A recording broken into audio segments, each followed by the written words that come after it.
Всем привет! Сегодня неожиданно видео не с локации, сегодня видео из офиса, но видео о локации, поэтому как бы такое комбинированное, немножко экспериментальное видео. Сегодня я хочу рассказать вам о скале Кашел, о комплексе на скале Кашел. Я несколько раз это затрагивал в своих предыдущих видео, но как-то так мельком всегда это все получалось. А сегодня вот расскажу вам поподробнее. Недавно у меня получилось там побывать, сделать небольшую съемку. Единственное, что во время этой съемки я не смог прокомментировать именно во время съемки, поэтому вот сейчас будут комментарии за кадром, поэтому говорю, в каком-то смысле такое экспериментальное видео о скале Кашел. Сам по себе комплекс называется, да, скала Кашел, потому что находится на небольшой скале, прямо вот посреди ровных холмов, на скале. Отсюда идет название скала Кашел. Из Дублина до этого комплекса ехать примерно 2 часа, не больше 2 часов, там от 1,5 до 2 часов по шоссе скоростному все замечательно доезжаете. И уже на подъезде к комплексу внешний вид тоже достаточно впечатляющий. Если вы возьмете, если по пути из Дублина вы возьмете первый съезд по знакам на Кашел, то уже будете подъезжать как бы с северной стороны, получается, и будет шикарный вид на весь комплекс. Там можно остановиться, аккуратненько переходите дорогу и вот фотографируете как бы с обочины. Очень красивые виды. Ну и дальше вы непосредственно уже подъезжаете к самому комплексу, там внизу можно запарковаться. И здесь сразу вам небольшой лайфхак. Дело в том, что около комплекса есть как бы своя парковка, и стоимость этой парковки 4,50 на весь день. Это парковка на весь день во всем городе. То есть вы запарковались около комплекса Кашел и погуляли там час-два. Потом, если поедете в деревню, то билетик этот будет действовать.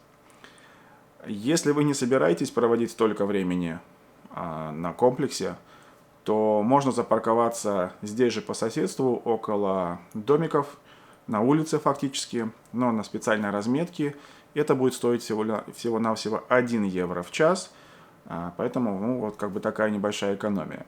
Если вы не собираетесь потом оставаться в городе, мало там хотите, может быть, пабы посетить или ресторан какой-то в городе, если вы не собираетесь этого делать, то вполне себе можно запарковаться на 1 час на уличной парковке, покупайте билет в паркомате, и ну, небольшая экономия, скажем так.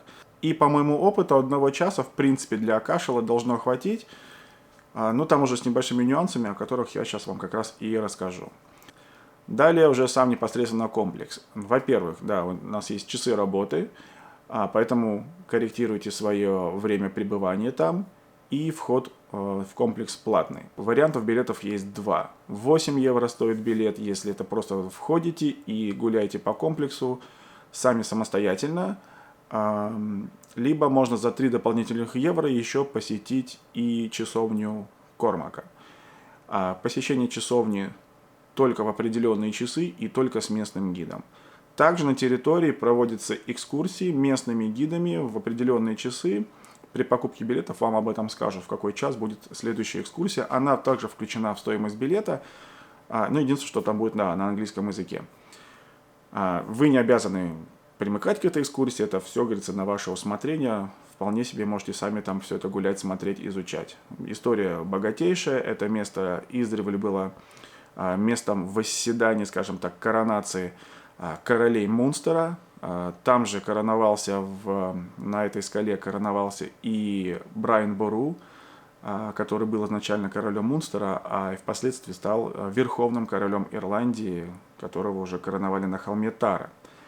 То есть богатейшая история в XI веке, точнее нет, все-таки в XII веке, в 1101 году, король Муэртох О'Брайен, он дарует эти земли церкви, и как бы вот с XII века это церковные земли, и, соответственно, замок, который там был королевский, он был разобран, и на его месте был построен собор, Большой кафедральный собор в 1270 году. Собственно, руины собора этого сейчас там и находятся. Помимо этого есть там и круглая башня, и вот непосредственно сама часовня Кормака. В этот заход мне, к сожалению, не получилось попасть в часовню, потому что там уже были распроданы все билеты, а более позднего времени там не мог я оставаться уже дольше, поэтому в этот раз часовенку я не зацепил. Часовня охраняется, и в нее отдельный вход, потому что там древние романские фрески, их оберегают, поэтому туда запускают только порционно, потому что, чтобы там сохранить вот этот микроклимат, там вытяжки стоят, чтобы это все опять плесенью не покрылось, потому что реконструкция там сколько-то много лет проводилась, и вот теперь они это все очень внимательно следят, блюдут и контролируют. Ну и также, конечно же, скала Кашел известна тем, что здесь проповедовал святой Патрик. Именно здесь в V веке Патрик обратил в христианство языческого короля Ангуса.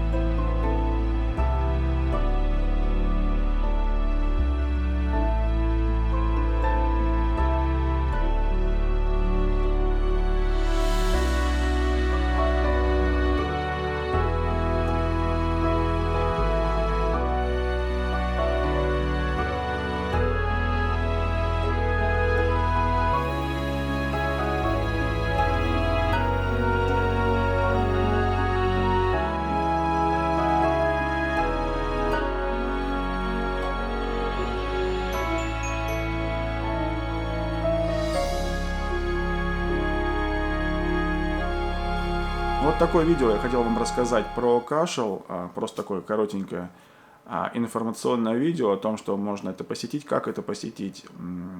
Лучше это, естественно, делать с утра, когда не так много народу еще приезжает. Также в окрестностях Кашела есть старинные развалины старинного аббатства. Там тоже можно погулять, и там рядом есть парковка, она как бы бесплатная. Либо машину можно оставить здесь же на парковке и туда до развалин дойти, потому что вокруг самой скалы Кашел есть достаточно удобная для прогулки тропинка. Вот такое сегодня короткое видео. Спасибо за внимание. Надеюсь, понравилось, было полезно, информативно. Подписывайтесь, ставьте лайки и до следующих встреч. Всем слон!